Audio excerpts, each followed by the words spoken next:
Assalamualaikum warahmatullahi wabarakatuh. Selamat pagi, siang, sore, dan malam, tergantung Bapak Ibu yang menyaksikan video dari kami. Di sini saya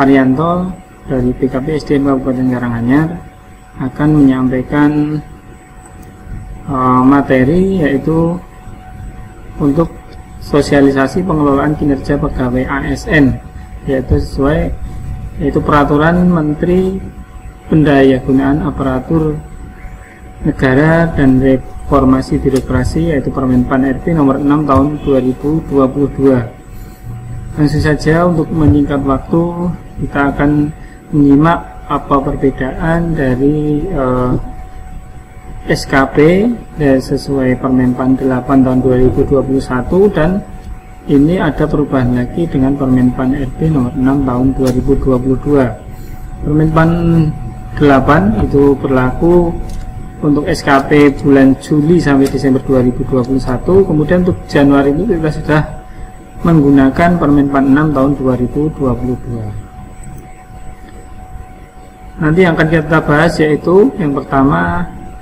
dasar hukumnya, reformasi pengelolaan kinerja pegawai ASN.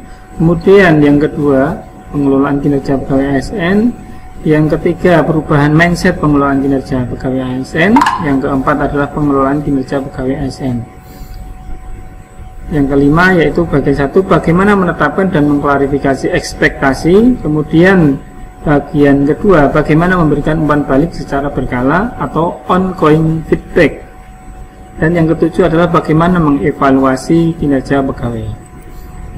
Yang keempat, bagaimana memberikan penghargaan berdasarkan kinerja pegawai. Kita mulai dari reformasi pengelolaan kinerja pegawai ASN. Pengelolaan kinerja pegawai ASN dulu dasarnya adalah PP 10 tahun 1952, yaitu Daftar Pernyataan-Kenyataan Kecakapan Pegawai Negeri. Kemudian di Undang-Undang Nomor 8 tahun 74 tentang pokok-pokok kepegawaian yang diturunkan dengan PP 10 tahun 1979, yaitu penilaian pelaksanaan pekerjaan PNS atau yang lebih kita kenal dengan DP3. Kemudian berdasarkan Undang-Undang Nomor 43 tahun 99 tentang perubahan atas Undang-Undang Nomor 8 tahun 74 dan diturunkan dengan PP 46 tahun 2011 tentang penilaian prestasi kerja PNS, yaitu menjadi sasaran kerja pegawai. Kemudian sasaran kerja ini ada ketentuan pelaksanaannya, yaitu dengan Perkap BKN nomor 1 tahun 2013 tentang ketentuan pelaksanaan PP 46 tahun 2011 tentang penilaian prestasi kerja. Kemudian perubahan lagi peraturannya di Undang-Undang Nomor 5 tahun 2014 tentang ASN. Itu untuk pengelolaan kinerja ada diturunkan dengan PP 30 tahun 2019, yaitu penilaian kinerja PNS. Di sini juga ada sasaran kinerja pegawai. Kemudian dari PP tersebut turun Permenpan 8 tahun 2021 tentang sistem manajemen kinerja PNS. Kemudian dari PP 30 dan PP 49 itu turun lagi Permenpan 6 tahun 2022 tentang pengelolaan kinerja pegawai ASN. Permenpan ini mencabut Permenpan 8 tahun 2021. Otomatis untuk penyusunan SKP itu berdasarkan dengan Permenpan 6 tahun 2022. Ya, ini poin-poin perubahannya dengan antara Permenpan 8 dengan Permenpan 6. Yang pertama dari judulnya Permenpan RB pengelolaan kinerja ASN. Kebijakan pengelolaan kinerja ini juga berlaku untuk P3K. Jadi kalau Permenpan 8 itu manajemen kinerja pegawai negeri sipil, kalau sekarang ini pengelolaan kinerja ASN. Jadi untuk P3K juga masuk. Kalau dulu Permenpan 8 hanya untuk PNS saja, P3K tidak masuk. Untuk menyusun SKP-nya juga masih kebingungan. Tapi kalau sekarang ini bisa menjadi pedoman untuk penyusunan SKP bagi PNS maupun P3K. Karena pada prinsipnya pengelolaan kinerja pegawai antara PNS dan P3K adalah sama. Kemudian perilaku kerja ini memasukkan core values berakhlak, ya, memasukkan core values berakhlak dan panduan perilakunya sebagai perilaku kerja yang akan mempengaruhi predikat kinerja ASN. Jadi nanti dalam perilaku kerja, dalam SKP-nya itu sudah dimasukkan core values berakhlak. Kemudian mekanisme kerjanya yaitu bersifat agile atau lincah, bisa menyesuaikan begitu, memasukkan mekanisme kerja agile yang mendukung kebutuhan organisasi yang lincah dan dinamis dalam menghadapi perubahan dunia yang semakin cepat. Jadi dengan adanya perubahan yang cepat, kalau dulu kita masih banyak manualnya, sekarang sudah banyak online-nya, itu pasti perubahan itu sangat cepat. Jadi SKP-nya juga harus berubah, tidak monoton atau kaku selama setahun tidak ada perubahan, tapi sekarang bisa ada perubahan. Kemudian SKP dan angka kredit, memisahkan antara SKP dan angka kredit. Jadi di sini untuk jabatan fungsional itu SKP-nya tidak harus sesuai butir-butir kegiatan lagi. Jadi dipisah antara SKP dan angka kredit. SKP itu nanti berdasarkan ekspektasi pimpinan gitu. Jadi untuk yang digunakan untuk SKP adalah dari ekspektasi pimpinan dan dialog kinerja.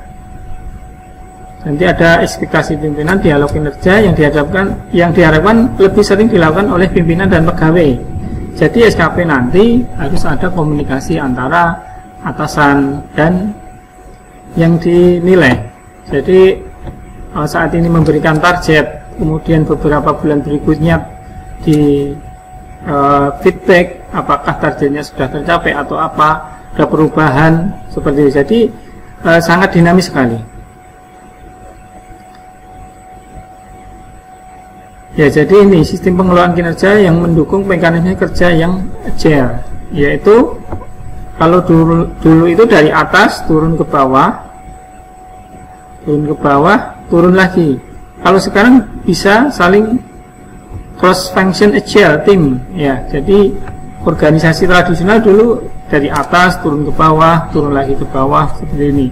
Top down organization, kalau sekarang organisasi yang agile, yaitu bisa saling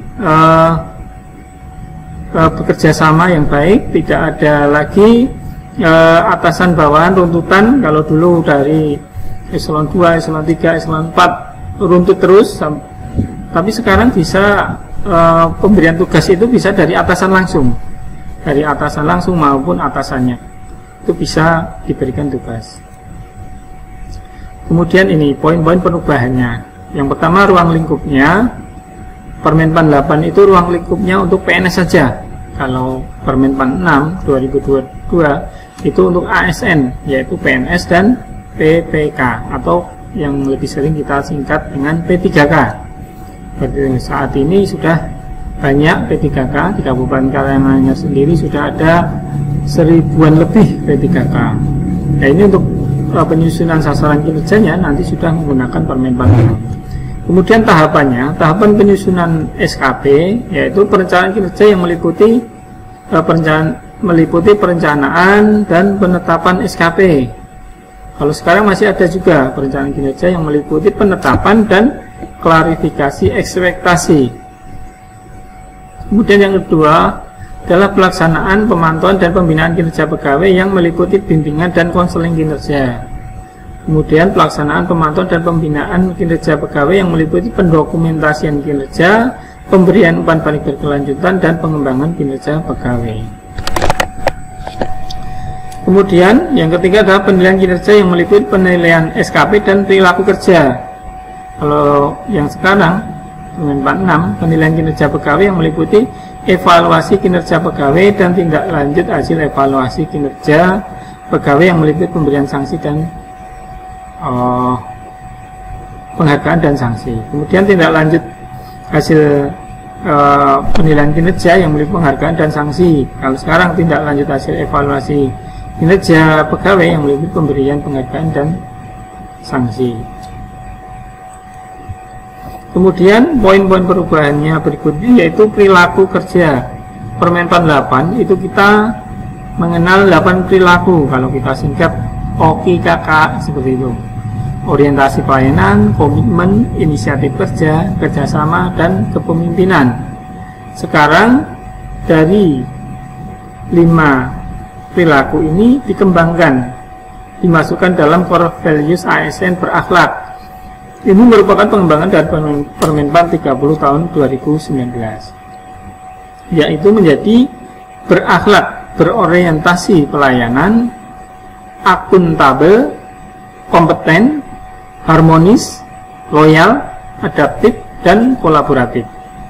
Kemudian standar perilakunya juga berbeda. Kalau Permenpan 8 itu standar perilaku kerjanya ditetapkan sesuai jenjang jabatan dalam bentuk level 1 sampai 7. Level yang terendah sampai yang level tertinggi itu harus tercapai. Kalau tidak tercapai, turun level di bawahnya. Kalau Permenpan 6, panduan perilaku pada core values ASN tanpa pelevelan dan dapat diberikan ekspektasi khusus pimpinan atas perilaku ASN. Jadi nanti perilaku ASN itu dari jabatan paling rendah sampai jabatan paling tinggi itu sama, yaitu berakhlak, semua memakai perilaku itu. Kalau dulu dalam untuk rinciannya nanti sama juga dari semua jabatan, tidak ada perbedaan. Kalau dulu dari standar perilaku itu bentuk level itu 1 sampai 7 berbeda-beda. Jadi untuk setiap jabatan mungkin standar perilakunya yang harus dicapai berbeda-beda. Tapi kalau sekarang itu sama standar perilakunya. Kemudian format SKP, kalau dulu Permenpan 8 itu ada 2 model SKP, yaitu model dasar dan model pengembangan dengan pendekatan kuantitatif. Kalau sekarang model SKP menggunakan pendekatan indikator kuantitatif atau kualitatif. Kemudian yang kedua adalah SKP adalah rencana kinerja atau hasil kerja saja.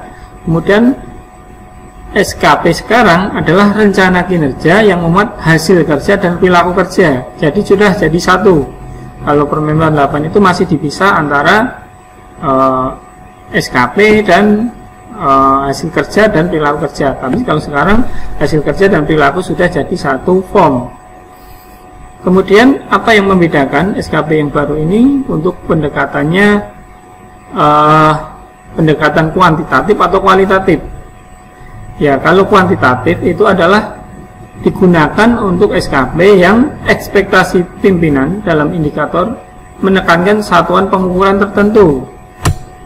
Jadi contohnya seperti ini, usulan persetujuan teknis kenaikan pangkat pegawai disusun secara akurat dan diselesaikan tepat waktu. Aspeknya dari kuantitas atau kualitas. Kemudian indikator kinerjanya, usulan persetujuan teknis yang memenuhi syarat, tidak PTL. Targetnya adalah 90-95%. Jadi ada pengukuran tertentunya, yaitu 90-95%. Sumber data untuk pemantauan yaitu surat pengajuan nota dinas usulan kenaikan pangkat. Kemudian kalau pendekatan kualitatif itu ekspektasi pimpinan dalam indikator bersifat deskriptif dan menggabungkan target. Contohnya seperti ini.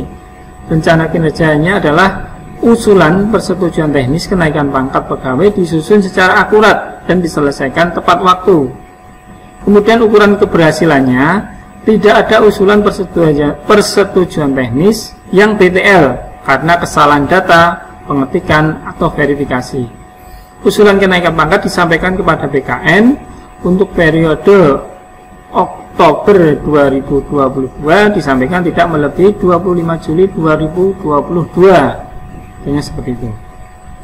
Jadi kalau kuantitatif itu ada satuan pengukurannya, targetnya, dari indikator itu ada targetnya berapa persen atau nilai berapa atau jumlahnya berapa. Tapi kalau kualitatif itu bersifat deskriptif, yaitu menggabungkan targetnya. Targetnya yaitu semua usulan, tidak kemudian usulan persetujuan teknis disusun secara akurat dan diselesaikan tepat waktu, begitu. Jadi sebuah deskripsi, jadi kita menilainya dengan kualitatif. Kemudian penilaian kinerja, kalau Permenpan 8 itu menggunakan rumus matematis, kalau sekarang menggunakan kuadran kinerja. Kemudian pembobotannya, pembobotan metode cascading, direct cascading dan non direct cascading. Kemudian metode cascading merupakan panduan dalam menyusun kinerja, pembobotan kinerja utama dan kinerja tambahan. Kalau sekarang tidak ada persyaratan pembobotan tertentu pada kinerja, jadi sama semua itu, tidak ada kinerja utama dan kinerja tambahan. Jadi sama, bobotnya sama antara kinerja utama dan kinerja tambahan. Lalu bagaimana nanti, apakah ada pembobot mana yang dijadikan kinerja utama? Kinerja utama itu yang menjadi skala prioritas. Kalau dimasukkan semua menjadi kinerja utama, apakah boleh? Boleh juga. Jadi semua kinerja dimasukkan menjadi kinerja utama, tanpa ada kinerja tambahan tidak masalah. Karena bobotnya sama, dimasukkan menjadi kinerja utama, kinerja tambahan, nanti nilai pembobotannya sama.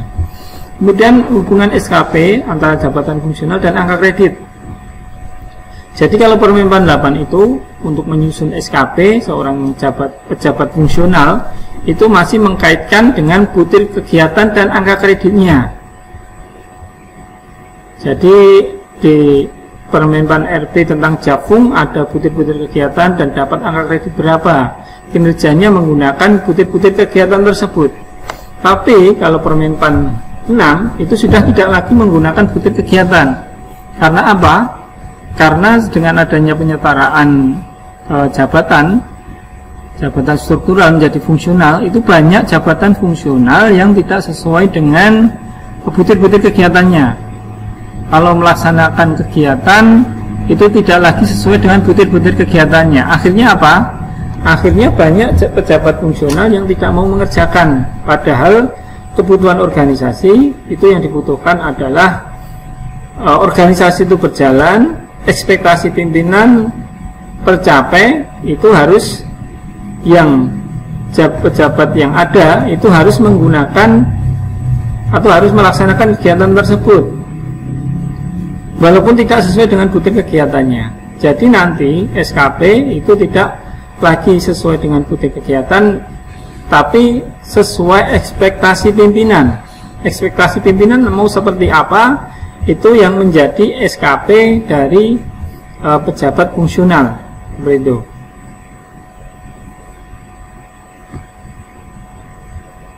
Jadi tidak lagi sesuai butir-butir kegiatannya, tapi untuk yang di ketentuan peralihan manajemen kinerja pegawai itu bulan Juli sampai Desember tahun 2021 tetap dilaksanakan sesuai Permenpan 8. Ini sudah sesuai ya.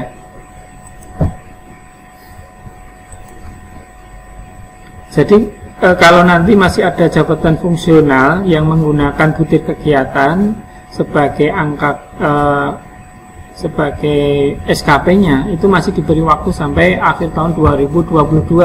Misalnya ada jabatan fungsional yang menggunakan SKP-nya berdasarkan sesuai butir-butir kegiatannya, itu menjadi angka kreditnya, seperti itu. Nanti itu masih diberi waktu sampai dengan akhir tahun.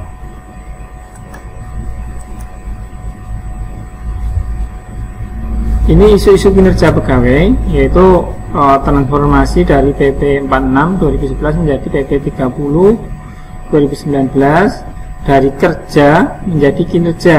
Kalau kerja itu berbasis kegiatan, kalau kinerja itu berbasis hasil atau outputnya. Kemudian dari sistem merit, skema remunerasi pegawai, dari evaluasi RP, keselarasan kinerja organisasi dengan kinerja individu. Kemudian kelemahan kinerja pegawai, yaitu sistem manajemen kinerja. Pegawai perlu memahami bahwa kinerja individu dikelola dalam suatu proses yang sistematis dan memiliki tujuan akhir untuk mengembangkan kinerja pegawai, bukan hanya menilai. Kemudian pemahaman indikator kinerja, pegawai perlu memahami bagaimana menyusun indikator kinerja, ukuran keberhasilan kinerja individu yang mencerminkan ekspektasi pimpinannya dalam rangka pencapaian kinerja organisasi. Kemudian ada dari penerapan dialog kinerja antara pimpinan dan pegawai. Jadi untuk memenuhi ekspektasi pimpinan itu harus ada dialog kinerja. Apa yang menjadi ekspektasi pimpinan, kemudian bawahan atau pegawai itu menyampaikan apa saja yang harus dipenuhi agar ekspektasi tersebut bisa tercapai. Kemudian prinsip umum pengelolaan kinerja pegawai, yaitu pengelolaan kinerja pegawai tidak hanya sekedar menilai kinerja pegawai atau performance appraisal, tapi sebagai instrumen untuk mengembangkan kinerja pegawai, performance development. Jadi tidak hanya menilai, tapi mengembangkan kinerja pegawai. Kemudian pengelolaan kinerja pegawai tidak hanya sekedar merencanakan di awal dan mengevaluasi di akhir, tapi fokus pada bagaimana memenuhi ekspektasi pimpinan. Jadi ini fokusnya adalah memenuhi ekspektasi pimpinan.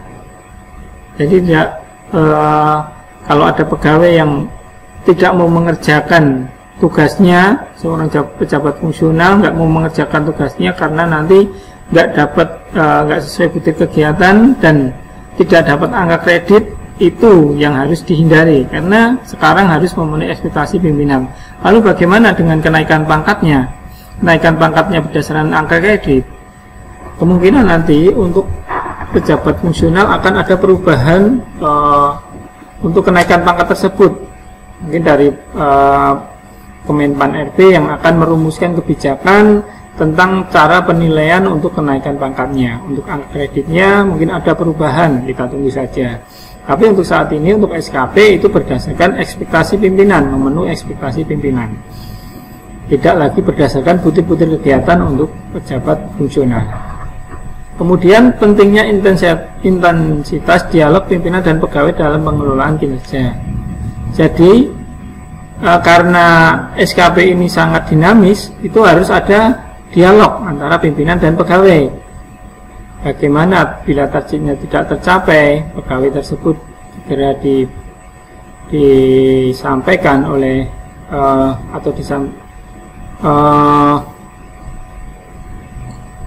diberikan feedback oleh atasan langsungnya, dan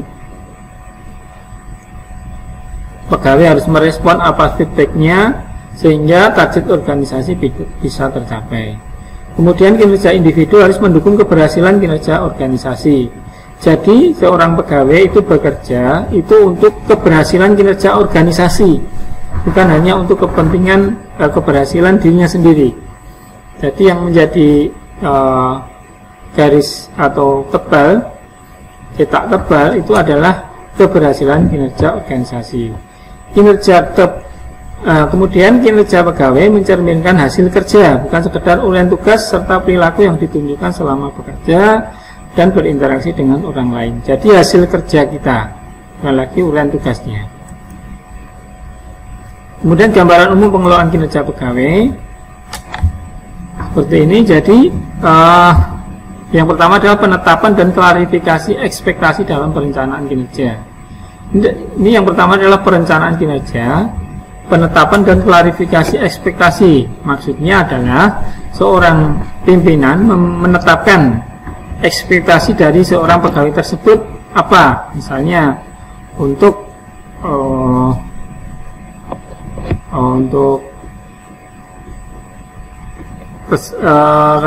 kedisiplinan, misalnya tingkat kedisiplinan PNS di Kabupaten Karanganyar dari 98% misalnya tercapai 98% atau 99%. Jadi memberi space beberapa pegawai yang tidak disiplin. Dengan cara apa kedisiplinan masuk kerja misalnya, itu dengan presensi online misalnya. Harus melakukan presensi online sebanyak 98% atau 99% sudah melakukan presensi online dan tidak terlambat ataupun tidak pulang lebih cepat, seperti itu. Disiplinnya meningkat. Tanda disiplin meningkat adalah salah satunya adalah menepati jam kerja. Jam kerja kalau di Kabupaten Karanganyar saat ini yang 5 hari kerja masuk jam 7.30, pulangnya jam 16 kalau hari Senin sampai Kamis. Kalau hari Jumat jam 7.15 sampai 11.45, seperti itu. Kemudian untuk pegawai itu mengklarifikasi ekspektasi tersebut, bagaimana cara untuk mencapainya, cara untuk mencapai ekspektasi tersebut diklarifikasikan. Maksudnya adalah bagaimana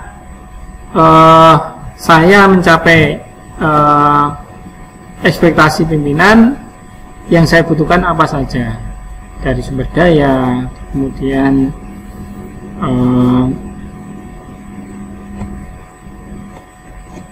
sumber daya manusianya, peralatannya, apapun itu yang menjadi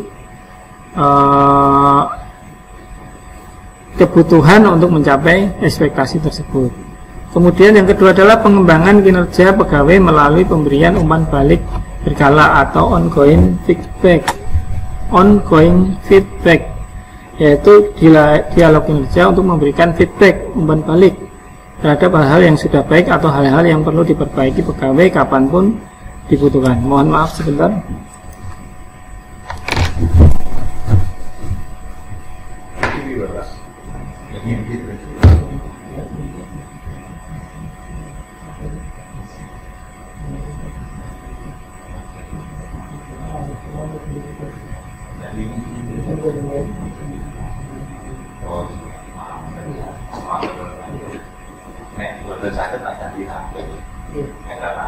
Ini kita buat sesuatu ini bisa siapa? Benar nggak ya? Oke.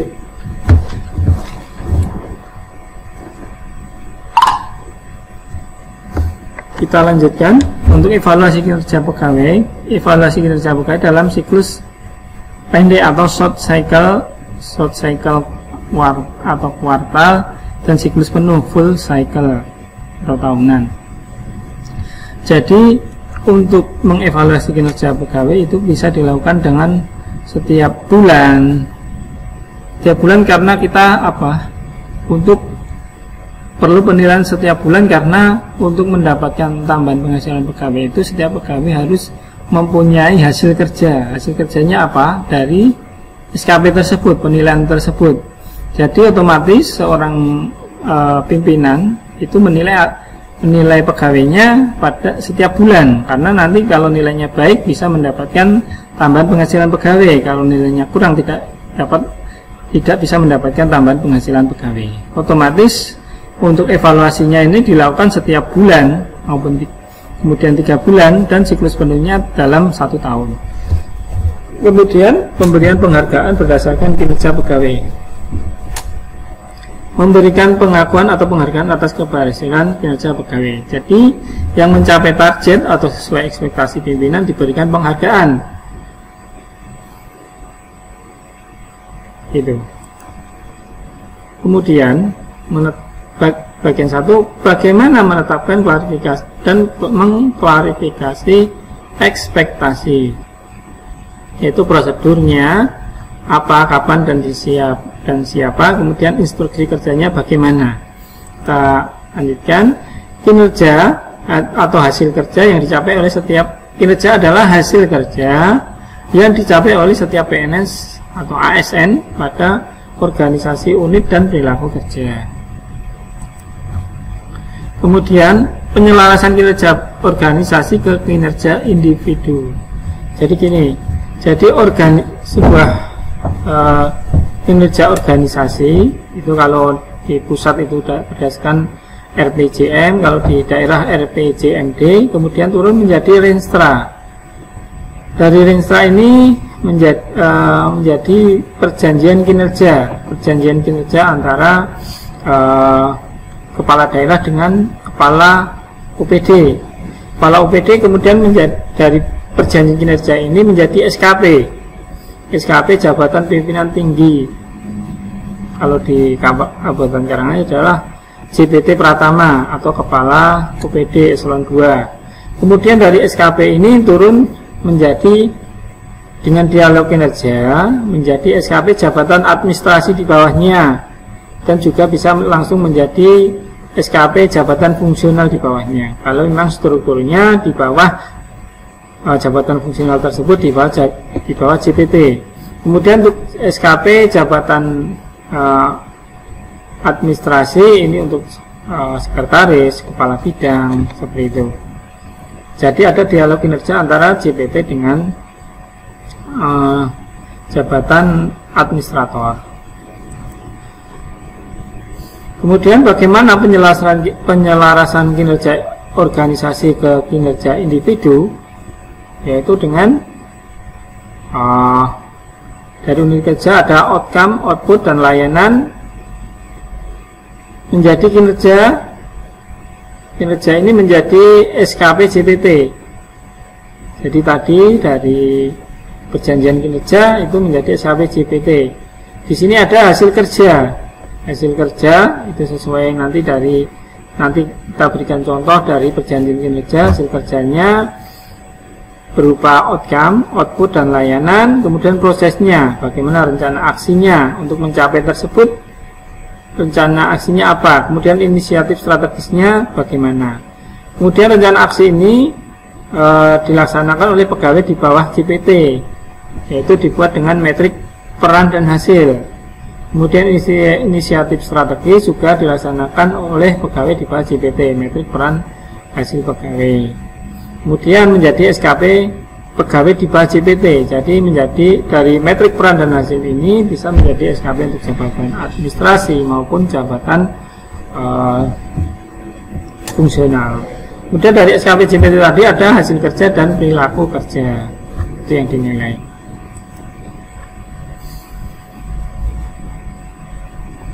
Kemudian begini, untuk menyelaraskan antara kinerja individu dan kinerja organisasi, ada dialog kinerja antara pimpinan dengan pegawai. Jadi dialog kinerja ini untuk penyelarasan, untuk menentukan strategi pencapaian kinerjanya. Bagaimana untuk mencapai kinerja itu diperlukan apa? Ada dialog kinerja, yaitu pertama sumber daya yang dibutuhkan, sumber daya manusia, sumber daya peralatan, dana, anggaran, peraturan, seperti itu yang dibutuhkan apa saja. Kemudian skema pertanggungjawabannya. Skema pertanggungjawabannya setiap apa? Setiap bulan, setiap 3 bulan, atau 4 bulan, atau 6 bulan, dan setiap tahun. Yang pasti setiap bulan itu harus ada pertanggungjawabannya. Karena nanti dari hasil penilaian kinerja itu yang akan menjadi dasar untuk pemberian tambahan penghasilan pegawai. Kalau nilainya baik itu bisa mendapatkan tambahan penghasilan pegawai. Kemudian konsekuensi dari tercapainya target atau ekspektasi. Misalnya kalau ekspektasinya target tercapai, itu mendapatkan penghargaan, misalnya diprioritaskan dalam pengembangan kompetensi. Kalau tidak tercapai, dimutasikan, misalnya seperti itu. Kemudian hasil yang diharapkan dari pegawai atau desire of result. Hasil ini hasil identifikasi kinerja pegawai, output atau layanan yang mendukung pencapaian kinerja unit kerja organisasi dibagi ke pegawai sehingga terlihat siapa yang mengerjakan. Who does what? Siapa mengerjakan apa, seperti itu. Kemudian dukungan sumber daya atau resource, dukungan apa saja yang diberikan pimpinan supaya pegawai bisa memenuhi ekspektasinya, dapat berupa dukungan sumber daya manusia, anggaran, peralatan, dan lain-lain. Kemudian ukuran keberhasilannya apa, ekspektasi pimpinan terhadap output layanan yang akan dihasilkan, sebaik apa, secepat apa, atau kapan diselesaikan, atau kapan dilakukan. Kemudian skema pertanggungjawabannya atau accountability, kesepakatan tentang kapan progres tersebut dilaporkan kepada pegawai. Jadi dalam dialog kinerja itu yang dibahas ini antara pimpinan dan pegawai membahas ini. Apa yang diharapkan dari pegawai, kemudian sumber daya alam atau sumber dayanya yang dibutuhkan oleh pegawai untuk mencapai ekspektasi pimpinan, kemudian ukuran keberhasilannya apa. Ini misalnya diberi target disiplin meningkat, ukuran keberhasilannya apa. Misalnya tidak ada pegawai yang terlambat 100% atau 99%. Berarti kalau nanti yang tidak terlambat itu berhasil atau semua pegawai tidak terlambat, berarti berhasil 99,1%, itu berarti sudah tercapai targetnya. Tapi kalau masih 98,9% belum tercapai targetnya, seperti itu. Kemudian skema pertanggungjawabannya ada pertanggungjawaban atau laporan setiap bulan atau setiap tahun, setiap 3 bulan. Jadi dialog kinerja ini adalah apa yang diharapkan oleh pimpinan dan bagaimana seorang pegawai berusaha untuk memenuhi ekspektasi tersebut, mewujudkan harapan tersebut dengan apa saja yang dibutuhkan, indikatornya kalau berhasil apa, kemudian pertanggungjawaban setiap apa, nanti kalau berhasil dapat apa, seperti itu. Jadi SKP ini sangat perlu dialog intens antara pimpinan dan pegawai. Jadi harus ada kesepakatan tersebut di situ. Nanti dari hasil dialog itu yang menjadi rencana kinerja atau SKP-nya. Kemudian timelinenya seperti ini. Jadi di atas ini adalah pimpinan, yang bawah pegawai. Di bulan Januari pimpinan memberikan penugasan, kemudian pegawai mengklarifikasi ekspektasi. Tugasnya apa? Diklarifikasi. Kemudian ada umpan balik. Ini targetnya tidak, misalnya 100% ASN di Karanganyar taat jam kerja misalnya. Kemudian di bulan Februari dievaluasi, ternyata yang melakukan presensi online baru 95%. Nah, kemudian ini diberikan ternyata apa? Ternyata kendalanya apa? Digali, ternyata memang maksimal seperti itu. Kemudian diberi penugasan lagi. Ini untuk presensi online targetnya adalah 95%. Diklarifikasi lagi, ini strategi apa yang bisa dikembangkan untuk mencapai target tersebut. Kemudian ada umpan balik lagi, seperti itu. Jadi di sini di bulan Maret target itu sudah tercapai atau belum, itu dievaluasi. Ada evaluasi periodiknya setiap 3 bulan. Kemudian setelah itu ada penugasan lagi, diklarifikasi lagi, penugasannya seperti apa, targetnya seperti apa, yang harus dicapai seperti apa, ada umpan balik lagi, seperti ini. Jadi SKP ini dalam 1 tahun itu bisa berubah. Bisa berubah, ada umpan balik, ada penugasan, ada klarifikasi, seperti itu. Jadi ada perubahannya. Nanti penilaiannya pun berkali-kali. Jadi penilaian di Januari, di Februari, di Maret, itu ada penilaiannya. Seperti itu. Jadi ada penugasan, pegawai mengklarifikasi. Ada penugasan, pegawai mengklarifikasi. Begitu seterusnya sampai di akhir periode atau akhir tahun. Catatan, menetapkan dan mengklarifikasi ekspektasi dilakukan di awal tahun, kemudian akan berkembang sesuai hasil umpan balik dan penugasan pada pegawai. Jadi di awal tahun ada ditetapkan ekspektasinya dan sudah diklarifikasi oleh pegawainya, kemudian itu akan berkembang dalam 1 tahun tersebut berdasarkan umpan balik dan penugasan. Setiap penugasan baru, pegawai wajib melakukan klarifikasi ekspektasi pada pimpinan. Jadi ada tugas baru, pegawai harus mengklarifikasi ekspektasinya. Jangan-jangan nanti kalau tidak diklarifikasi, tidak sesuai apa yang diharapkan oleh pimpinan. Mengklarifikasinya seperti apa? Yaitu seperti targetnya berapa, yang waktunya kapan, seperti itu. Jadi apa yang kita butuhkan, seperti itu. Jadi kita klarifikasi. Kemudian transformasi SKP. Kalau dulu kita mengenal SKP itu sasaran kerja pegawai atau berbasis aktivitas, kegiatan atau tugas jabatan, fungsinya. Kalau sekarang berbasis hasil dari cascading melalui dialog kinerja. Kemudian indikator kinerja individu yang mencerminkan ekspektasi pimpinan. Kemudian kalau dulu SKP itu dokumen yang kaku dan statis. Kalau sekarang SKP itu dokumen yang dinamis, memuat ekspektasi pimpinan dari dialog kinerja. Jadi bisa berubah-ubah buat setiap saat. Kemudian hanya ditetapkan di awal tahun dan dinilai di akhir tahun. Kalau sekarang direview secara berkala atau periodik melalui ongoing feedback. Jadi setiap bulan dinilai bagaimana perkembangan dari ekspektasi tersebut, pencapaiannya setiap 1 bulan, 3 bulan, 6 bulan. Kalau memang tidak tercapai ada diklarifikasi lagi, dicari sumber-sumbernya apa kalau tidak tercapai, seperti itu. Kemudian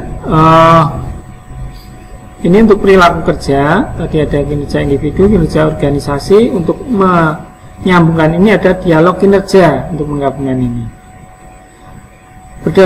Kemudian perilaku kerja itu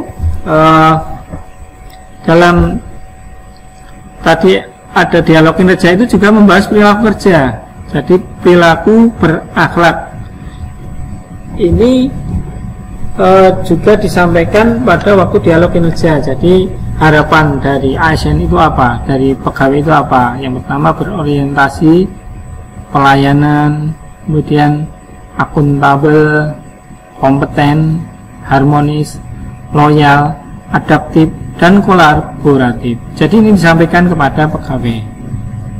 Saya mengharapkan, misalnya contoh seperti ini, seorang pimpinan, saya mengharapkan Anda seperti ini, berorientasi pelayanan, butir-butirnya apa, akuntabel apa. Di luar butir-butir dari panduan perilaku tersebut, itu bisa memberikan ekspektasi khusus terhadap perilaku kerja pegawai di bawahnya. Kalau misalnya dibuat, saya tidak ada ekspektasi khusus, hanya yang sesuai panduan itu saja, gimana? Boleh saja. Jadi ekspektasi khusus itu bisa diberikan ataupun tidak. Kemudian ini apa dari core values panduan perilakunya. Dari core values berakhlak, panduan perilakunya adalah berorientasi pelayanan. Yang pertama, kalau seorang pimpinan memberikan dalam dialog kinerja, mengharapkan seorang pegawai di bawahnya mempunyai perilaku, 1, memahami dan memenuhi kebutuhan masyarakat. Yang kedua, ramah, cekatan, solutif, dan dapat diandalkan. Yang ketiga, melakukan perbaikan tiada henti. Itu berorientasi pelayanan. Kalau ini dilakukan oleh pegawai tersebut, itu kalau ini belum dilakukan, berarti nilainya nanti di akhir periode penilaian di bawah ekspektasi. Kalau ini sudah dilakukan oleh pegawai, berarti sesuai ekspektasi. Kalau ini sudah dilakukan oleh pegawai dan berusaha mempengaruhi orang lain, berarti itu di atas ekspektasi. Maksudnya apa? Contohnya di atas ekspektasi yaitu melakukan perbaikan tiada henti. Jadi untuk melakukan perbaikan tiada henti ini dia mengajak rekannya untuk melakukan perbaikan. Kemudian ramah, cekatan, solutif ini apa? Ini dia mempengaruhi rekan kerjanya sehingga lingkungan atau organisasi itu menjadi lebih baik dalam pelayanan. Itu berarti nanti pegawai tersebut sudah sesuai, sudah di atas ekspektasi dalam penilaian akhirnya, penilaian periodenya. Kemudian ketika akuntabel, pegawai tersebut nanti dalam nilai akuntabel itu melaksanakan tugas dengan jujur, bertanggung jawab, cermat, disiplin, berintegritas tinggi, nah, seperti itu. Kemudian menggunakan kekayaan dan barang milik negara secara bertanggung jawab, efektif dan efisien, tidak menyalahgunakan kewenangan jabatan. Ini untuk core values akuntabel. Untuk panduan perilakunya seperti itu. Jika dari tiga perilaku ini nanti bisa dilaksanakan oleh pegawai tersebut, berarti dia sudah sesuai ekspektasi. Tapi kalau tidak bisa dilaksanakan berarti di bawah ekspektasi. Kemudian untuk kompeten, meningkatkan kompetensi diri untuk menjawab tantangan yang selalu berubah. Kan kadang ada seorang pegawai yang tidak mau meningkatkan kompetensi, tidak mau belajar komputer. Padahal saat ini untuk pegawai harus bisa mengoperasikan komputer atau laptop, karena tugas-tugasnya sekarang sudah online, berbasis paperless atau tanpa kertas. Tugas tinggal dikirim via email ataupun WhatsApp ataupun media komunikasi lainnya dalam bentuk soft copy seperti itu. Kalau pegawai tidak mau meningkatkan kompetensi, berarti dia nanti untuk aspek kompeten ini dia tidak nilainya di bawah ekspektasi. Kemudian membantu orang lain belajar. Jadi dalam suatu pekerjaan pasti ada orang yang bisa dan tidak bisa. Ketika dalam aspek kompeten ini seorang pegawai mau membantu belajar orang lain, itu berarti dia kompeten. Untuk panduan berakhlak atau perilaku kompetennya, dia bisa sesuai ekspektasi. Kemudian melaksanakan tugas dengan kualitas terbaik. Kalau kualitas terbaik itu sudah sesuai ekspektasi, kalau kurang berarti di bawah ekspektasi. Tapi kalau sangat dari terbaik itu bisa di atas ekspektasi. Kemudian harmonis, menghargai setiap orang apapun latar belakangnya, suka menolong orang lain, membantu lingkungan kerja yang kondusif. Jadi kalau perilaku ini tercapai berarti dia sesuai ekspektasi. Kalau tidak tercapai, ya misalnya ada pegawai yang tidak suka menolong, tidak mau menolong orang lain dalam pekerjaan, dimintai tolong nggak mau, berarti untuk perilaku harmonis ini dia tidak tercapai, nanti penilaiannya di bawah ekspektasi. Kemudian loyal, memegang teguh ideologi Pancasila, Undang-Undang Dasar Negara Republik Indonesia tahun 45, serta setia pada NKRI dan pemerintahan yang sah. Kalau ada pegawai yang tidak memegang teguh ideologi ini, nah berarti nanti untuk nilai loyal ini dia tidak tercapai ekspektasinya. Kemudian menjaga nama baik sesama ASN, pimpinan, instansi, dan negara. Menjaga nama baik, berarti kalau seorang ASN mencoreng nama baik organisasi, pimpinan, atau instansi, berarti dia tidak loyal, nilainya pun di bawah ekspektasi. Kemudian menjaga rahasia jabatan dan negara. Jadi seorang ASN pasti ada yang bekerja dengan ada sesuatu yang rahasia, jadi itu harus dijaga. Kalau tidak bisa menjaga berarti dia untuk perilaku loyal tidak tercapai atau di bawah ekspektasi. Kemudian adaptif, yaitu cepat menyesuaikan diri menghadapi perubahan. Jadi perubahan sekarang begitu cepat, semuanya berbasis digital. Kalau tidak bisa menyesuaikan berarti dia untuk adaptif tidak tercapai ekspektasinya. Kemudian terus berinovasi, mengembangkan kreativitas. Ya ini kalau tidak tercapai berarti dia di bawah ekspektasi. Kemudian proaktif. Jadi seorang pegawai harus proaktif, tidak pasif ya. Jadi tidak harus menunggu tapi meminta apa yang bisa saya bantu, apa yang bisa saya kerjakan, seperti itu. Kemudian kolaboratif, memberikan kesempatan kepada berbagai pihak untuk berkontribusi, terbuka dalam bekerja sama untuk menghasilkan nilai tambah, menggerakkan pemanfaatan berbagai sumber daya untuk tujuan bersama. Jadi ini, ketika seorang pegawai bisa mencapai perilaku ini berarti untuk kolaboratif dia mencapai sesuai ekspektasi. Tapi kalau tidak bisa mencapai berarti di bawah ekspektasi. Begitu cara menilai untuk perilaku pegawai berdasarkan core values berakhlak. Jadi ketika pegawai itu tidak bisa melaksanakan perilaku sesuai panduan perilakunya berarti dia di bawah ekspektasi. Tapi ketika dia sudah bisa sesuai panduan perilakunya berarti dia sesuai ekspektasi. Kalau dia bisa melaksanakan perilaku, panduan perilaku sesuai panduan perilaku dan mempengaruhi orang lain, berarti dia di atas ekspektasi. Begitu nanti untuk penilaian perilaku pegawai berdasarkan core values berakhlak. Kemudian skema penetapan dan klarifikasi ekspektasi, yaitu dari dialog kinerja, pimpinan dan anggota tim melaksanakan dialog kinerja guna menetapkan strategi pencapaian organisasi. Nah, itu dari cascading direct, aspek tahapan atau wilayah, beban target kuantitatif, kemudian non direct, layanan atau produk.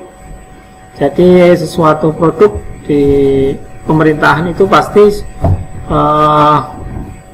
nanti berjenjang antara pegawai, nanti berpengaruh dengan orang lain seperti itu. Kemudian menentukan peran dan hasil anggota tim berdasarkan dialog kinerja. Jadi ada dialog kinerja, nanti peran dan hasil, peran dari seorang pegawai tersebut apa, hasilnya apa. Kemudian dari situ disusun metrik peran dan hasil. Peran dan hasil individu dituangkan dalam metrik peran dan hasil. Kemudian rencana kinerja adalah peran dan hasil dalam metrik peran hasil. Jadi untuk rencana kinerja dalam SKP nanti itu diambil dari metrik peran dan hasil. Jadi hasil dari dialog kinerja itu tersusunnya adalah metrik peran dan hasil pegawai. Jadi ketika seorang pegawai menyusun, misalnya dari eselon 2 atau JPT melakukan dialog kinerja dengan bawahnya, yaitu sekretaris, kabid, ataupun jabatan fungsional yang strukturnya di bawah JPT langsung, itu nanti ada dialog kinerja dan ada metrik peran dan hasil. Di situ nanti peran dan hasil dari sekretaris, kepala bidang ataupun jabatan fungsional itu sudah tersusun dalam metrik tersebut. Kemudian dari metrik tersebut nanti dimasukkan dalam rencana kinerja atau SKP. Kemudian mekanisme kerja, penetapan dan klarifikasi ekspektasi dan pola penugasan. Jadi pegawai dapat memperoleh penugasan secara mandiri dan atau dalam tim squad. Penugasan kepada pegawai dilakukan oleh pejabat penilai kinerjanya dan juga dapat dilakukan oleh pejabat lain dalam satu unit atau lintas unit, bahkan lintas instansi jika diperlukan. Jadi misalnya ini dalam suatu bidang ya, ini contohnya masih di pusat, di Jen, ini kita buat saja di bidang. Di bidang, salah satu bidang itu ada subkoordinator misalnya. Ya, di bawahnya nanti ada jabatan pelaksana atau jabatan fungsional seperti itu. Nah, ini kalau dari ini ada dua bidang, atau di sini contohnya dirjen ya, nanti kita ubah menjadi bidang, berarti nanti seorang kepala bidang 2 itu membutuhkan kinerja JF di bawah kepala bidang 1. Jadi dia bisa menggunakan ataupun memberikan penugasan kepada pegawai di bawah bidang 1. Tapi mekanismenya adalah apabila penugasan dilakukan pejabat lain yang bukan pejabat penilai kinerja, maka penugasan tersebut disampaikan dahulu kepada pejabat penilai kinerja. Jadi jika kepala bidang 2 ingin memberikan tugas pada pegawai di bawah kepala bidang 1, itu kepala bidang 2 memberikan surat pada kepala bidang 1, sampaikan dulu. Kemudian pejabat penilai kinerja dapat mengkoordinasikan dengan pimpinan unit supporting untuk penunjukan pegawai yang akan ditugaskan atau langsung melalui platform teknologi jika sudah tersedia. Jadi memberikan penugasan kepala bidang kepada pegawai di bawahnya. Kalau ada subkoordinator ke subkoordinator, dari subkoordinator ke pegawai yang diinginkan. Penugasan tidak bisa dapat disampaikan langsung kepada pegawai yang bersangkutan tanpa sepengetahuan pejabat penilai kinerja. Jadi misalnya di bidang 2 itu menginginkan seorang pegawai A dari anak buah kepala bidang 1 itu tidak bisa memberikan tugas langsung, tapi harus lewat kepala bidang 1 dulu. Kemudian pegawai dapat secara voluntary atau sukarela bergabung untuk penugasan di unit kerjanya ataupun di unit kerja lain yang membuka kesempatan sepanjang disetujui oleh pejabat penilai kerja. Jadi seorang pegawai di bidang 1 itu secara sukarela itu bisa menjadi bagian unit penugasan di bidang 3 misalnya, tapi harus disetujui oleh kepala bidang 1. Kalau kepala bidang 1 dia boleh, ya bisa bergabung dalam timnya. Tapi kalau tidak, ya berarti mungkin pertimbangannya di bidang 1 sendiri sudah banyak pekerjaan, volumenya cukup besar. Jadi nanti tidak mungkin seorang pegawai tersebut bisa melaksanakan tugas di 2 tempat. Mungkin tidak disetujui. Tapi kalau disetujui bisa-bisa saja. Bagaimana mekanisme kerjanya? Mekanisme kerjanya yaitu pegawai melaporkan kinerjanya langsung kepada pejabat yang memberi penugasan dengan tembusan kepada pejabat penilai kerja. Jadi seorang pegawai yang diminta dimasukkan dalam tim di bidang 2 tadi memberikan penilaian langsung kepada kepala bidang 2 atau hasil kerjanya melaporkan langsung kepala bidang 2. Kemudian dengan tembusan kepala bidang 1. Pejabat yang memberikan penugasan langsung memberikan feedback atau umpan balik atas kinerja pegawai selama ditugaskan dengan tembusan kepada pejabat penilai kinerja. Jadi si A memberikan melaporkan kinerjanya pada bidang 2, kemudian bidang 2 memberikan penilaian. Oh, nilainya sesuai ekspektasi atau di bawah ekspektasi atau di atas ekspektasi.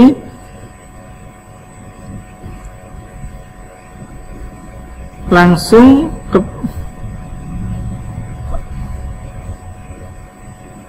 memberikan feedback atas kinerja pegawai tersebut dengan tembusan. Jadi diberikan feedback langsung dan tembusannya kepada kepala bidang 1. Kemudian prosedurnya apa? Umpan balik berkala ongoing feedback meliputi proses pemberian feedback atas hal-hal yang sudah baik atau hal-hal yang perlu diperbaiki pegawai kapanpun dibutuhkan. Dapat dilakukan secara langsung, tatap muka maupun tidak langsung menggunakan media tertentu. Siapa pemberian umpan balik berkala wajib dilakukan oleh pimpinan pejabat penilai kinerja. Dapat juga dilakukan oleh pejabat lain yang memberikan penugasan pada pegawai atau rekan setingkat atau pegawai di bawahnya. Jadi feedback itu bisa diberikan oleh siapapun atau feedback 360 derajat, baik dari atasan, rekan setingkat atau pegawai di bawahnya. Kemudian kapan pemberian ongoing feedback umpan balik berkala dapat diberikan kapan saja atas inisiatif pemberi umpan balik atau inisiatif pegawai sesuai kebutuhan. Jadi apa itu maksudnya untuk memperbaiki, yang perlu diperbaiki apa, siapa yang melakukan dan kapan. Jadi sewaktu-waktu yang boleh memberikan umpan balik itu siapapun, tapi wajib dilakukan oleh pejabat penilai kinerja. Kemudian bagian 3, bagaimana mengevaluasi kinerja pegawai. Prosedurnya apa, kapan, dan siapa. Kemudian instrumen kerjanya bagaimana. Pejabat penilai kinerja yang menilai adalah CPT utama, menteri yang mengkoordinasikan, CPT Madya, pimpinan instansi pemerintah, CPT Madya dan CPT Pratama di instansi pemerintah daerah oleh kepala daerah. Kemudian pimpinan unit kerja mandiri, instansi pusat, menteri atau pejabat pimpinan yang tinggi yang mengkoordinasikan, instansi pemerintah daerah, kepala daerah atau pimpinan perangkat daerah yang mengkoordinasikan. Kemudian mekanisme kerja, evaluasi kinerja.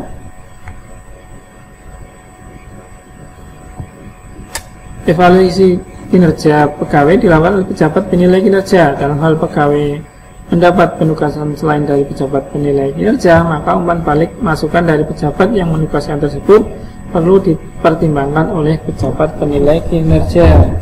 Jadi seorang pegawai itu yang menilai adalah pejabat penilai kinerja atau pimpinan atau atasan langsungnya.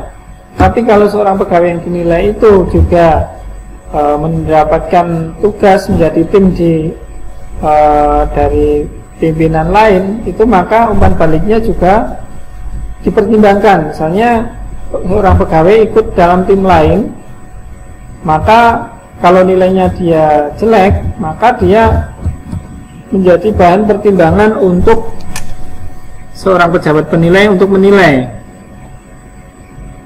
Jadi untuk evaluasi kinerjanya dari bidang 2 memberikan rekomendasi penilaian kepada bidang 1 melalui di bawahnya, seperti itu evaluasi kinerjanya. Jadi begitu. Jadi mempertimbangkan penilaian dari pimpinan lain yang memberikan penugasan. Kemudian tahapan evaluasi kinerja pegawai periodik dan akhir. Yang pertama yaitu menetapkan kinerja organisasi periodik atau akhir. Kemudian menetapkan pola distribusi predikat kinerja pegawai. Kemudian menetapkan predikat kinerja pegawai. Jadi dalam tahapan evaluasi kinerja ini adalah menetapkan dulu kinerja organisasinya. Misalnya periode bulanan, bulan Januari, kinerja organisasinya apa? Misalnya baik misalnya. Kemudian kita tetapkan pola distribusi predikat kinerja pegawainya. Karena tadi baik berarti nanti kebanyakan dalam predikat kinerja pegawainya itu dalam posisi baik, tapi tidak memungkinkan juga ada yang sangat baik, tapi ada juga yang cukup, kurang, dan sangat kurang. Berdasarkan hasil kerja dan perilaku kerja pegawai dengan mempertimbangkan kontribusi pegawai terhadap pencapaian kinerja organisasi. Jadi nanti untuk menetapkan predikat kinerja pegawai itu berdasarkan hasil kerja dan perilaku kerja pegawai dengan mempertimbangkan kontribusinya terhadap pencapaian kinerja organisasi. Seperti itu.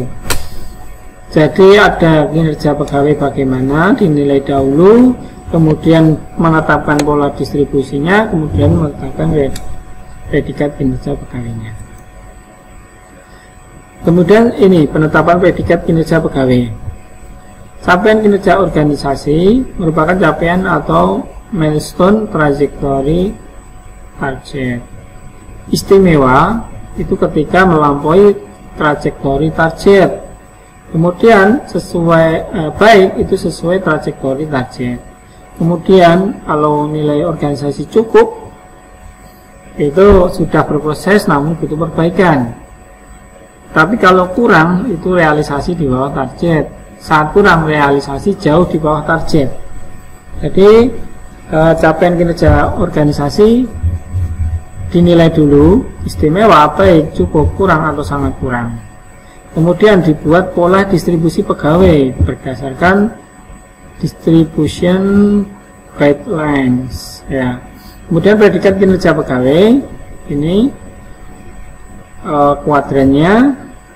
Kalau ini perilakunya, kalau perilaku di bawah ekspektasi, sesuai ekspektasi, dan di atas ekspektasi. Ini hasil kerjanya di bawah ekspektasi, sesuai ekspektasi, di atas ekspektasi. Kalau kinerja pegawainya atau hasil kerjanya di atas ekspektasi, tapi perilakunya di bawah ekspektasi, maka predikatnya kurang atau misconduct. Tapi kalau hasil kerjanya di atas ekspektasi, kemudian perilakunya sesuai ekspektasi, maka dia predikatnya adalah baik. Kalau di atas hasil kerja di atas ekspektasi, perilaku di atas ekspektasi, berarti sangat baik. Jadi untuk nilai itu di kuadran ini nilai baik dan sangat baik. Ketika untuk mencairkan atau mendapatkan tambahan penghasilan, berarti harus kinerjanya, predikat kinerjanya harus baik. Jadi harus paling tidak minimal itu adalah hasil kerja sesuai ekspektasi, perilaku juga sesuai ekspektasi. Jadi ini sudah baik di sini.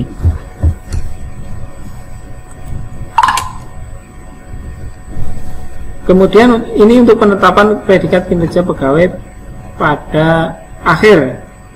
Jadi kalau ini kinerja organisasi apabila di bawah ekspektasi, sesuai ekspektasi, di atas ekspektasi, hasilnya atau indikator kinerja unit organisasi dan ekspektasi pimpinannya ini kuadrannya.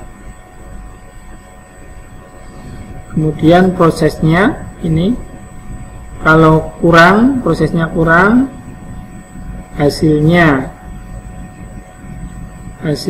juga kurang, berarti sangat kurang. Kalau hasilnya di atas ekspektasi, prosesnya baik, berarti nanti kinerja organisasi baik. Kalau kinerja hasilnya di atas ekspektasi, prosesnya sangat baik, berarti nanti kinerja organisasi istimewa. Nanti di sini ada distribution guideline atau kurvanya untuk menetapkan pola distribusi pegawainya. Kemudian predikat kinerja akhir pegawai, hasil kerjanya adalah di bawah ekspektasi seperti tadi yang kami jelaskan. Jadi paling tidak harus hasil kerjanya sesuai ekspektasi, perilaku sesuai ekspektasi untuk dapat nilai baik. Kalau ada yang salah satunya dari hasil kerja dan perilaku kerja di bawah ekspektasi, maka nanti dia kurang atau butuh perbaikan, seperti itu. Jadi kita sebagai PNS yang baik itu paling tidak harus memenuhi ekspektasi pimpinan, baik dari hasil kerja maupun perilaku kerja, seperti itu. Ini pola distribusi pegawai atau individual performance berdasarkan unit performance. Pola distribusi ini bukan vote distribution, namun sebagai distribution guideline atau panduan. Jadi panduannya saja seperti ini. Apabila unit organisasi sangat kurang, maka kurvanya seperti ini. Paling banyak itu kinerja pegawai ada sangat kurang, kemudian ada yang kurang, ada yang cukup, ada yang baik dan sangat baik. Predikat kinerja pegawai pada umumnya sangat kurang, namun dimungkinkan terdapat pegawai yang berpredikat kinerja sangat baik, baik, cukup, dan kurang. Kalau unit performanya kurang, berarti nanti kinerja pegawainya juga pada umumnya banyak yang kurang, tapi ada yang sangat baik, ada yang cukup, yang baik, sangat baik juga kemungkinan juga ada. Kemudian kalau performanya butuh perbaikan, berarti nanti masih di sini di cukup ini.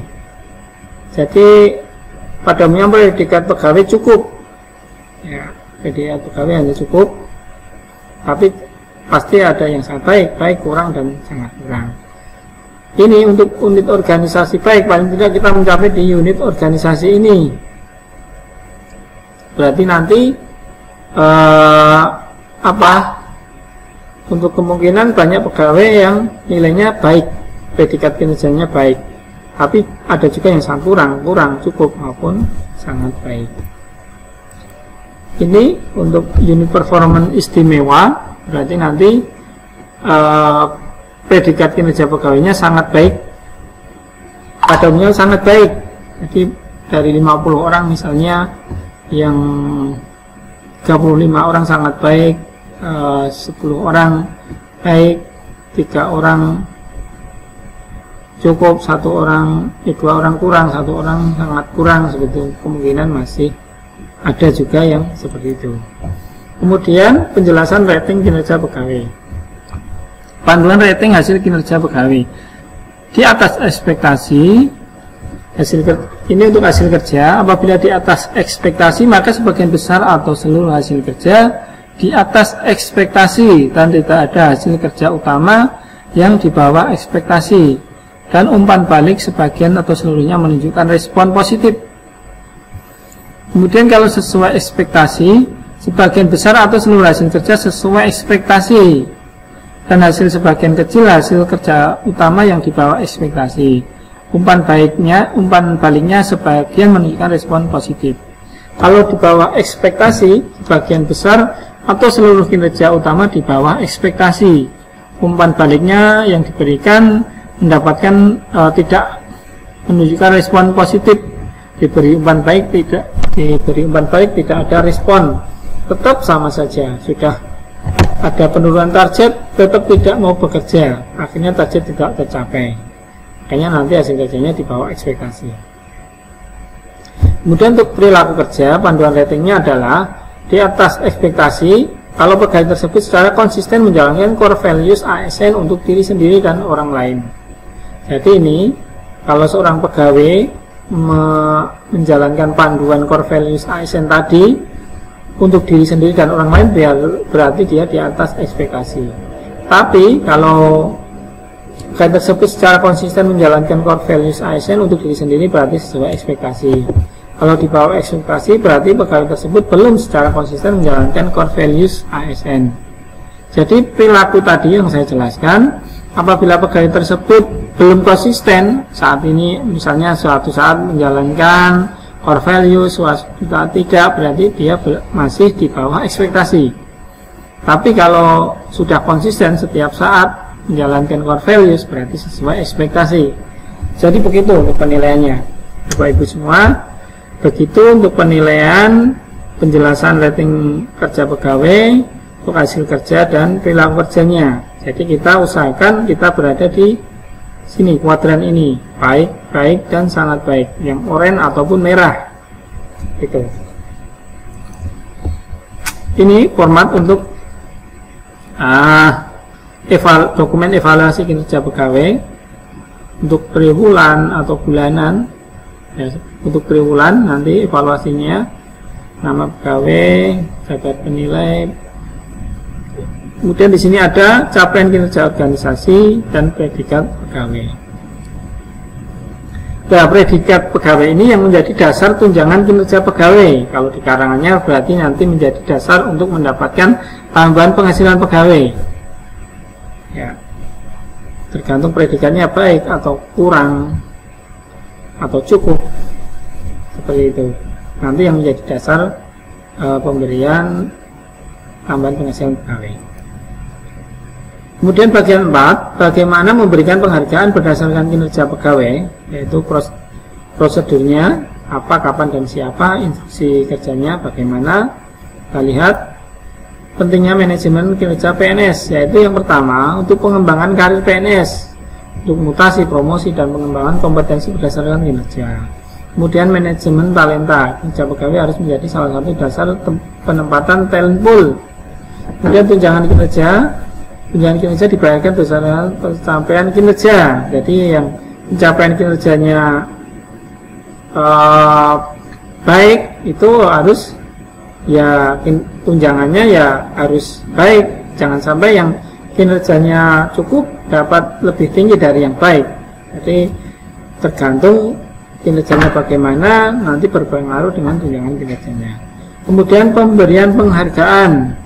Pemberian penghargaan berdasarkan pada penilaian kinerja yang objektif dan transparan. Kemudian sanksi. Penilaian kinerja PNS yang tidak mencapai target kinerja dikenakan sanksi administrasi sampai dengan pemberhentian. Jadi ada sanksinya. Jadi ketika seseorang mendapatkan ekspektasi pimpinan, kalau sampai ada yang tidak mencapai target kinerja, maka akan diberikan sanksi. Sehingga nanti seorang ASN akan berusaha keras untuk dapat mencapai target tersebut, karena berpengaruh juga dengan tambahan penghasilan maupun dengan sanksi. Karena kalau tidak tercapai ya, sanksi pasti akan berusaha untuk memenuhi target tersebut. Kemudian hasil evaluasi kinerja digunakan untuk yang pertama adalah insentif atau bonus. Hasil evaluasi kinerja digunakan sebagai dasar penentuan insentif atau bonus pegawai. Kalau mau memberikan bonus, berarti kita lihat dulu bagaimana kinerjanya. Kalau kinerjanya baik, ya diberikan lebih tinggi dari yang cukup. Yang cukup lebih tinggi dari yang kurang. Kemudian penyesuaian gaji pegawai. Hasil evaluasi kinerja digunakan sebagai dasar penyesuaian gaji pegawai. Kemudian klasifikasi talenta. Hasil evaluasi kinerja digunakan sebagai dasar penempatan talent kelas pegawai. Jadi ada pemeringkatan pegawai yang kinerjanya bagus, baik, itu kalau diurutkan itu ada di atas dibandingkan yang sangat kurang ataupun yang kurang atau yang cukup. Kemudian hubungan predikat kinerja dengan insentif atau bonus. Jadi ini predikat kinerja akhir pegawai, hasil kerja, dan perilaku berakhlak. Kalau ini kriteria insentif 1 itu maksimal persentase insentif nomor 1. Kemudian yang kedua insentif nomor 2. Yang ketiga ini adalah insentif nomor 3. Ini kalau ada insentif atau bonus. Kalau belum ada ya kita abaikan dulu. Kemudian untuk penyesuaian gaji, sama kenaikan gaji nomor 1 yang menjadi kriterianya, nomor 2 yang di kuadran ini, yang nomor 3 di kuadran ini. Kemudian hubungan predikat kerja dengan klasifikasi talenta, hasil kerja, perilaku berakhlak. Ini yang dipromosikan ada di kuadran ini, yang bintang yang baik ini ada di sini, diverifikasi untuk talent committee. Kemudian penghargaan, predikat sangat baik 2 tahun berturut-turut diberikan penghargaan, yaitu diprioritaskan untuk talent pool. Predikat baik 2 tahun berturut-turut diprioritaskan untuk pengembangan kompetensi. PPK dapat memberikan penghargaan lain atas kinerja sesuai dengan ketentuan peraturan perundang-undangan. Kemudian sanksi, CPT dengan kinerja tidak tercapai, predikat kinerja cukup, kurang atau sangat kurang, maka 6 bulan, diberikan waktu 6 bulan untuk memperbaiki kinerjanya. Kalau ya berarti dia bisa tetap menjadi CPT. Kalau tidak, maka dilakukan uji kompetensi kembali. Kemudian dipindahkan pada jabatan lain sesuai dengan kompetensi yang dimiliki, kemudian ditempatkan pada jabatan yang lebih rendah sesuai ketentuan peraturan perundang-undangan. Kemudian untuk jabatan administrasi dan jabatan fungsional kinerja tidak tercapai, predikatnya kurang atau sangat kurang. Jadi kalau untuk jabatan administrasi dan jabatan fungsional itu cukup, itu masih bisa, masih belum diberikan sanksi. Tapi kalau sudah kurang atau sangat kurang baru diberikan sanksi. Kalau JPT itu predikat cukup, itu sudah diberikan sanksi. Diberikan waktu 6 bulan untuk memperbaikinya. Kalau bisa memperbaiki tetap dipertahankan, kalau tidak dilakukan uji kompetensi, hasilnya dipindahkan pada jabatan lain sesuai kompetensinya atau ditempatkan sementara pada jabatan tertentu dalam waktu paling lama 1 tahun. Setelah 1 tahun tidak tersedia lowongan, pegawai diberhentikan dengan hormat. Nah, jadi kalau jabatan administrasi dan fungsional, kalau tidak tercapai targetnya, predikatnya kurang, sangat kurang, nanti diberikan waktu 6 bulan. Kalau tidak bisa memperbaiki, dilakukan uji kompetensi. Setelah itu dipindahkan atau ditempatkan sementara pada jabatan tertentu. Setelah 1 tahun ternyata kok tidak ada lowongan, bisa diberhentikan.